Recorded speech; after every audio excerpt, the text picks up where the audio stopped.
In a previous lecture, we discussed about the cranial nerves and we went into details of the first 6 cranial nerves. Today we have to discuss the 7th cranial nerve, the facial nerve. In our previous lecture, we discussed how the functional components of cranial nerves are distributed in the brain stem. The somatic motor component, which is shown in red color here, is located more closer to the midline, and general somatic sensations and special somatic sensations are located more towards the lateral end. The visceral motor and the visceral sensory components are located on either side of the actual sulcus limitans. And the branchial motor component is located between the somatic motor and visceral motor components. In the brain stem, the visceral motor component is none other than parasympathetic component. We went in to see how each cranial nerve carries each of these functional components. First, if you take the somatic motor component, the third cranial nerve, the oculomotor nerve, trochlear nerve, abducens nerve, and the glossopharyngeal, the hypoglossal nerve, all carry somatic motor component. The branchial motor component is carried in trigeminal nerve, facial nerve, glossopharyngeal, vagus, and cranial root of accessory nerves.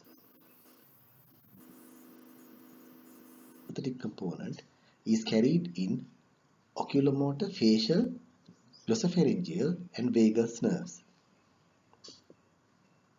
The visceral sensory component is there in the facial, glossopharyngeal, and vagus nerves. General somatic sensory component is there in the trigeminal nerve. The special somatic sensory component, which is hearing, is in the 8th cranial nerve or the vestibulocochlear nerve.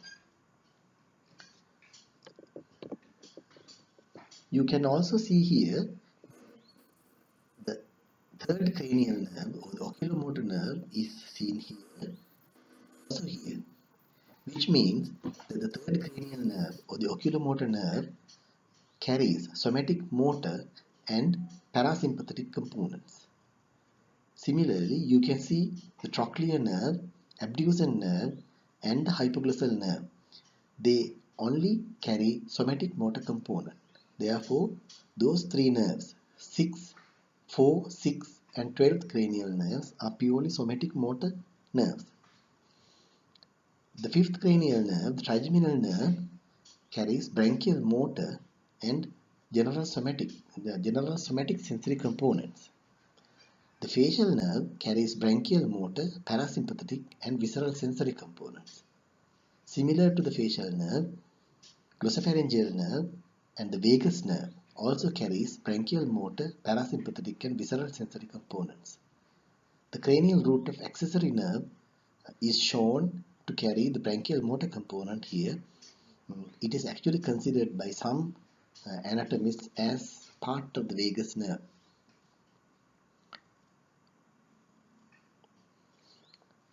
You can see ultimately the general somatic sensory fibers carried through the facial nerve, glossopharyngeal nerve, and the vagus nerve. They ultimately reach the sensory nucleus of the trigeminal nerve. We will talk about the facial nerve now. As we discussed before, facial nerve has 3 components: the branchial motor component, parasympathetic component, and the visceral sensory or the taste sensory component. Anterior aspect of the brain stem, you can see the facial nerve emerging from the cerebellopontine angle together with the vestibulocochlear nerve and a very slender nerve lying between the facial nerve and the vestibulocochlear nerve, which is called the nervus intermedius. It is actually called the nervus intermedius part of the facial nerve, and the name itself suggests that it lies between the facial nerve and the vestibulocochlear nerve. We will take a look at the diagram of the facial nerve now. The first component of the facial nerve, branchial motor component, has its branchial motor nucleus in the pons under the facial colliculus.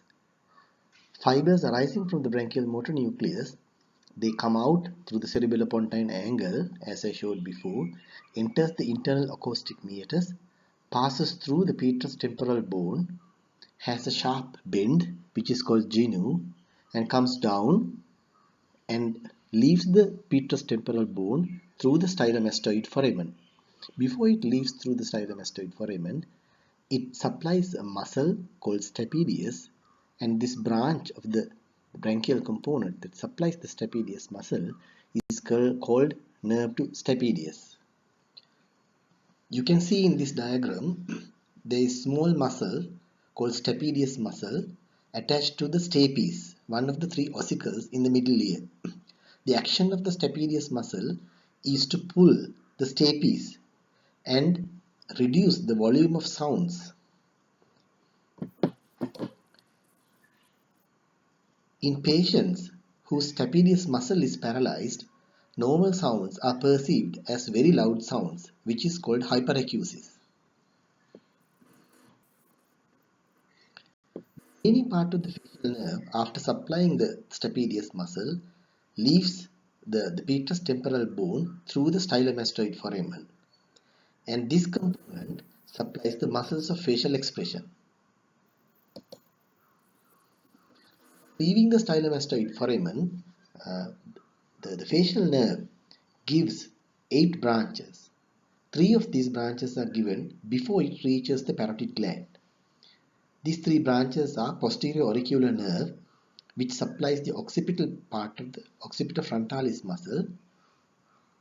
Another one, the second one, supplies the stylohyoid muscle, and the third one supplies the posterior belly of digastric muscle. Then the remaining part of the nerve enters the parotid gland. Then it divides into 5 branches: the temporal nerve, zygomatic nerve, buccal nerve, mandibular nerve, and the cervical nerve, which can be shown by the fingers of the hand spread on the face. The second part of the facial nerve is the parasympathetic component. The fibers of the parasympathetic component start from the superior salivary nucleus in the pons, and the fibers coming through the nervus intermedius part enters the petrous temporal bone through the internal acoustic meatus, follows almost the same course as the branchial motor component. Distal to the genu, it gives a branch called greater petrosal nerve, which goes into the pterygopalatine fossa and supplies an important ganglion there, which is called the pterygopalatine ganglion. The remaining part of the parasympathetic fibers, they pass through the eardrum and comes out as the coda tympani nerve through the petrotympanic fissure of the base of the skull. And these parasympathetic fibers supply the submandibular gland, sublingual gland, and the isolated glands, salivary glands, on the floor of the mouth.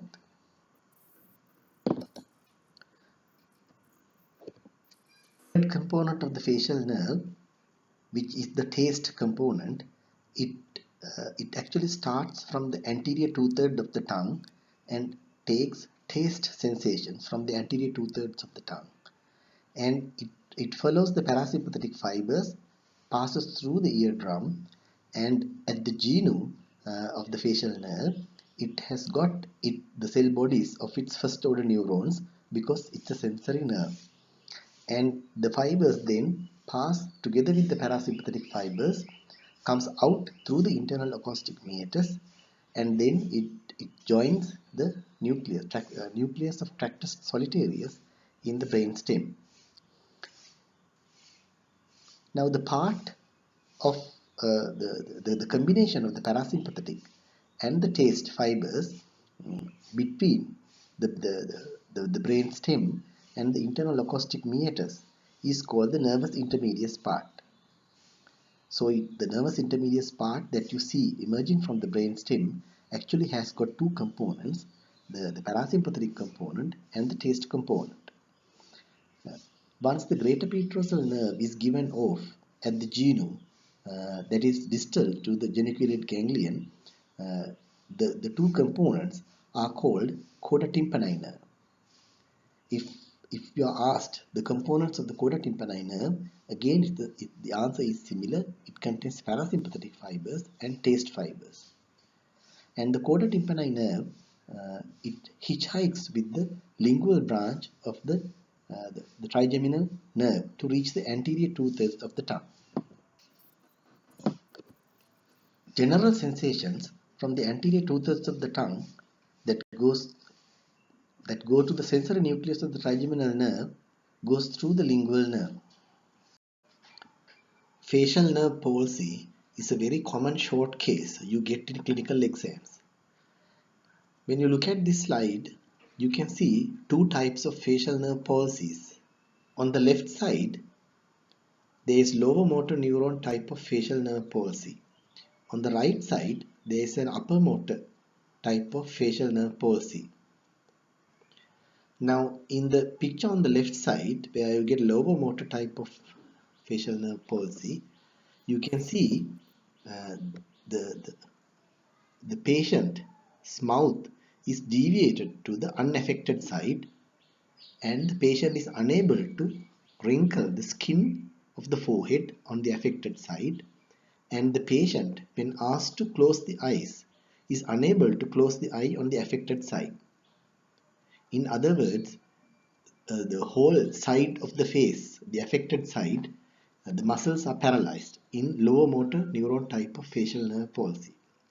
On the other hand, on the right picture, even though the mouth is deviated to the unaffected side, like in the lower motor type of facial nerve palsy, the upper part of the face is not affected. When the patient is asked to close the eyes, he can close the eye on the affected side as well as the unaffected side, and he is also able to wrinkle the skin of the forehead on the affected side. How can you explain this difference? Now, this picture also shows in two actual cases how the lower motor type of facial nerve palsy and upper motor type of facial nerve palsy patients look like. On the left picture on the left side, the male, the mouth is deviated to the unaffected side. The right eye, the person is unable to close the right eye, and the wrinkling of the forehead is not clear in this picture. But on the left side, you can see the upper motor type of facial palsy. Both eyes, the patient can close both eyes, but the mouth is deviated to the left side. So in these two cases, the case on the left side, it is a lower motor type of facial nerve palsy, and the case on the right side is an upper motor type of facial nerve palsy. When we talk about the facial nerve, it has two components, the upper motor neuron and the lower motor neuron. The lower motor neuron is the facial nerve that it's the branchial component of the facial nerve that we see emerging through the cerebellopontine angle. Upper motor neuron is not seen outside. It is the one that connects up the branchial motor nucleus to the cerebral hemisphere. Now, when it comes to the upper motor, the facial branchial motor nucleus, it has an upper half and a lower half. Upper half supplies the upper half of the face, and the lower half supplies the lower half of the face. Now, the lower motor neuron starts from both upper half and lower half and supplies the upper half and lower half of the face. When there is a lower motor neuron lesion which damages fibers coming from the upper half of the facial nucleus as well as the lower half, it paralyzes the muscles of the whole affected side. On the other hand, when there is a lesion in the upper half of the facial nucleus or in the upper motor neurons, only the lower half of the face is affected because the upper half of the face anyway gets supplied from the opposite upper motor neuron. The vestibulocochlear nerve, the 8th cranial nerve, there's nothing much to say about the vestibulocochlear nerve.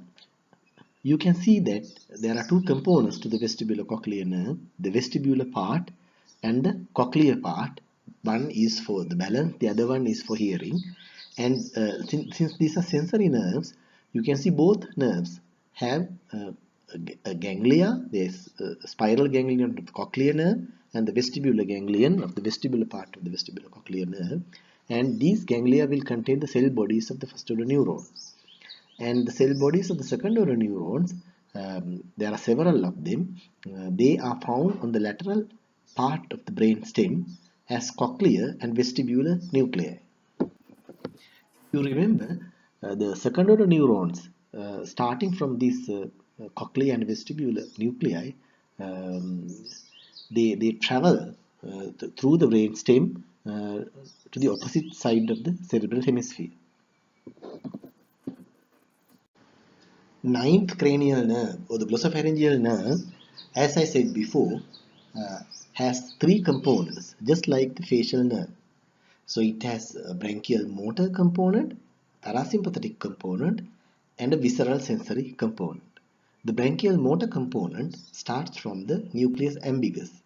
If you remember, this nucleus ambiguous, which is there in the brain stem, actually gives branchial motor fibers to three cranial nerves. One is the glossopharyngeal nerve, other one is the vagus nerve, and the third one is the cranial root of the accessory nerve. The parasympathetic fibers of the glossopharyngeal nerve arise from the inferior salivary nucleus, and that supplies the parotid gland with parasympathetic fibers. The visceral sensory nucleus of the glossopharyngeal nerve actually receives taste sensations from the posterior one-third of the tongue, and visceral sensations, the general visceral sensations, from the baroreceptors, chemoreceptors. And this visceral sensory nucleus is none other than the tractus solitarius, which is the same nucleus for any special or general visceral sensations in the head and neck region. Then the general sensations from the posterior one-third of the tongue go to the sensory nucleus of the trigeminal nerve. Cranial nerve number 10, vagus nerve. Uh, Now it has three components, as I said before. The branchial motor nucleus is from it is the nucleus ambiguous, which is common for the glossopharyngeal nerve, vagus nerve, and the cranial root of the accessory nerve. And the branchial motor component supplies the laryngeal constrictors and the pharyngeal constrictors and laryngeal muscles. The parasympathetic nucleus is called the dorsal motor nucleus of vagus, found in the medulla, and it supplies the muscles of the heart, bronchi, esophagus, stomach, and intestines with parasympathetic fibers. The visceral sensory nucleus, which is the common nucleus of tractus solitarius, receives visceral sensations from the larynx, heart, lung, gut through the vagus nerve, and the little general somatic sensations that come through the vagus nerve from the posterior one-third of the tongue and from the skin of the external auditory meatus goes to the nucleus of the trigeminal nerve. Accessory nerve, or the 11th cranial nerve. This is the only cranial nerve that carries both somatic and branchial motor components. All other cranial nerves, they either have got a somatic motor component or branchial motor component, not both in the same cranial nerve. Now the cranial root of the accessory nerve is the one that carries the branchial motor component, which comes from the nucleus ambiguous, in common with the glossopharyngeal nerve and the vagus nerve. And these fibers in the cranial root of the accessory nerve in the end join the vagus nerve, and some anatomists consider this the cranial root of the accessory nerve as an extension to the vagus nerve. The somatic motor component is found in the spinal root of the accessory nerve, and this is the component that arises from upper 5 to 6 cervical spinal segments and supply the sternocleidomastoid and the trapezius. 12th cranial nerve, hypoglossal nerve. We have already said that it's a purely somatic motor nerve. Hypoglossal nerve supplies all muscles of the tongue, both intrinsic and extrinsic, except the palatoglossus, supplied by the pharyngeal plexus.